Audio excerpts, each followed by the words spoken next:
Hello বন্ধুরা, কেমন আছেন সবাই? আজ আমরা দুইটি খুবই জনপ্রিয় জিনিস নিয়ে কথা বলবো। একটা হলো নারকেল এবং অন্যটা হলো বাদাম। আমরা প্রায় সময় নারকেলের জল এবং সাদা অংশ খেয়ে এর বাইরের অংশটা ফেলে দিই। আমরা জানিই না যে এটা কি কাজে ব্যবহার করা যায়। কিন্তু আপনি কি জানেন, এই ফেলে দেওয়া অংশগুলো দিয়ে বড় বড় কোম্পানিগুলো বিভিন্ন ধরনের দামি দামি জিনিস তৈরি করে, আর সেগুলো দিয়ে তারা লক্ষ লক্ষ টাকার বিজনেস করছে। আজকের ভিডিওতে আমরা দেখব কিভাবে নারকেল এবং বাদামগুলো বিশাল বড় বড় ফার্মে চাষ করা হয়, আর কিভাবে সেগুলো কারখানায় গিয়ে আমাদের কাছে পৌঁছানোর আগে বিভিন্ন ধাপের মধ্য দিয়ে যায়। চলুন আর দেরি না করে শুরু করা যাক আজকের ভিডিও। নারকেল সাধারণত ভারতের উপকূলবর্তী রাজ্যগুলোতে যেমন কর্ণাটক, কেরল এবং তামিলনাড়ুতে উৎপাদন হয়। নারকেল গাছ লাগানোর পর ফল আসতে 5 থেকে 6 বছর সময় লাগে। ফল ধরার পর কর্মীরা গাছে উঠে হাত দিয়ে নারকেল পাড়েন। এই কাজটা কিন্তু খুব ঝুঁকিপূর্ণ হয়, তাই শুধুমাত্র দক্ষ কর্মীরাই এটা করতে পারেন। তবে কিছু জায়গায় বাঁশ দিয়ে তৈরি বিশেষ যন্ত্র ব্যবহার করা হয়, যা এই কাজকে নিরাপদ করে তোলে। পেড়ে নেওয়া নারকেলগুলো 2 ভাগে ভাগ করা হয়, কাঁচা এবং শুকনো। কাঁচা নারকেলগুলো সরাসরি বিভিন্ন শহরে পাঠানো হয়, আর শুকনো নারকেলগুলো কারখানায় নিয়ে যাওয়া হয়। কারখানায় প্রথমে মেশিনের সাহায্যে নারকেলগুলোর উপরের মোটা ছোবড়াগুলোকে ছাড়িয়ে নেওয়া হয়। এই ছোবড়া অর্থাৎ খোসাগুলো আলাদা করে অন্য কারখানায় পাঠানো হয়, যেখানে সেগুলো দিয়ে দড়ি এবং ইনসুলেটর বক্স তৈরি করা হয়।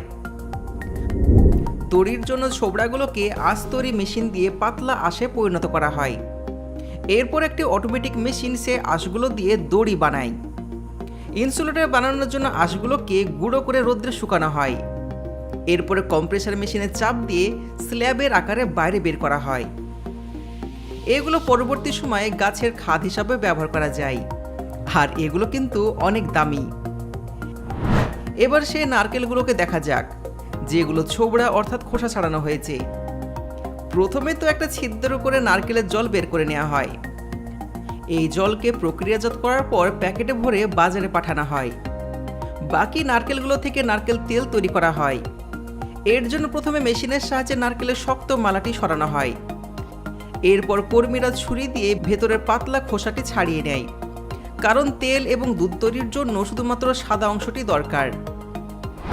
এই সাদা অংশগুলোকে ছোট ছোট টুকরো করার পর গরম জল দিয়ে ভালো করে ধুয়ে নেওয়া হয়, যাতে কোনো ভেজাল না থাকে। এরপর এগুলোকে পিষে সাদা গুঁড়ো তৈরি করা হয়।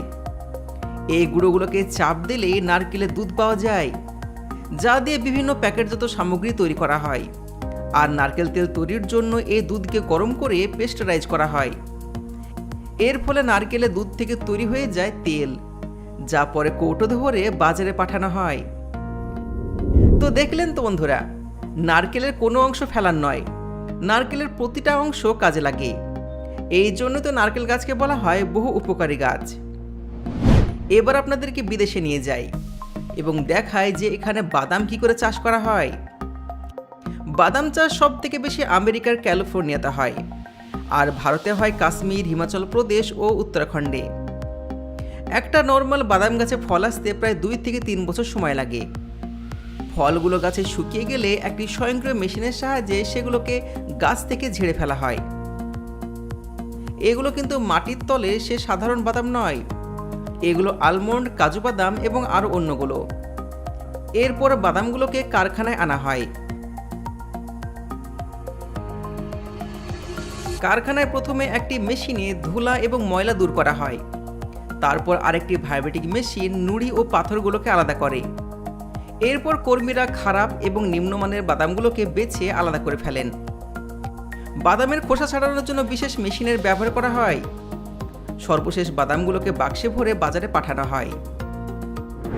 এবার চলুন দেখে আসি আমাদের পছন্দের কাজু বাদাম কিভাবে তৈরি করা হয়। আমরা যে কাজু বাদাম খাই তা কিন্তু সরাসরি গাছ থেকে তোলা হয় না, বরং কাজু গাছের ফলকে কাজু আপেল বলা হয়, যার নিচের দিকে একটা কিডনির মতন কাজু বাদাম থাকে। কাজুর ফল এপ্রিল থেকে মে মাসে পাকে, তখন সেগুলোকে গাছ থেকে তোলা হয়। ফল থেকে কাজু বাদামটিকে আলাদা করা হয়, আর বাকি যে ফল থাকে তার রস বের করে মদ তৈরি করা হয়, যা খুবই নেশাজনক। কাজু বাদামকে 3 দিন রোদ্রে ভালো করে শুকানো হয়, যার ফলে এর আর্দ্রতা দূর হয়ে যায়, কাজু বাদাম শক্ত হয়ে যায়। শুকনো কাজু বাদামগুলোকে উচ্চ তাপমাত্রায় চেম্বারের মধ্যে ভাজা হয়। কাজু বাদামের বাইরের শক্ত খোসাটিকে একটি বিশেষ মেশিনের সাহায্যে কাটা হয়। এই খোসার ভেতরে এক ধরনের আঠালো অ্যাসিড থাকে, যা হাতে লাগলে কিন্তু জ্বালা করে, তাই কর্মীরা সবাই গ্লাভস পরে এই কাজটা করে থাকেন। খোসা ছাড়ানো কাজুগুলোকে 75 থেকে 85 ডিগ্রি সেলসিয়াস তাপমাত্রায় গরম করা হয়। এর ফলে অ্যাসিড শুকিয়ে যায়। কাজু বাদামের ওপরে পাতলা খোসাটি পিলিং মেশিনের সাহায্যে বা হাতের ছোট ছুরির সাহায্যে পরিষ্কার করা হয়। এই পরিষ্কার করা প্রসেস কিন্তু অনেক কঠিন, আর এর জন্য কাজু বাদামের দাম একটু বেশি হয়ে থাকে। কাজু বাদামের আকার, রং এবং আকৃতির ভিত্তিতে সেগুলোকে আলাদা আলাদা গ্রেডে ভাগ করা হয় এবং দাম নির্ধারিত করা হয়। এরপর শুরু হয় প্যাকেজিংয়ের পালা। প্যাকেজিং করার আগে কাজু বাদামগুলোকে সুগন্ধিযুক্ত ধোঁয়ার মধ্যে নিয়ে যাওয়া হয়। সর্বশেষ কাজু বাদামগুলোকে প্যাকেটে ভর্তি করে নাইট্রোজেন গ্যাস দিয়ে ভরে দেওয়া হয়, যাতে সেগুলো অনেক দিন ভালো থাকে। তো বন্ধুরা, দেখলেন তো কিভাবে নারকেল এবং বাদামের প্রতিটি অংশকে কাজে লাগিয়ে বিভিন্ন ধরনের দরকারি জিনিস তৈরি করা হয়। তো কেমন লাগলো আজকের এই প্রক্রিয়াগুলো জেনে? অবশ্যই কমেন্টে জানাবেন।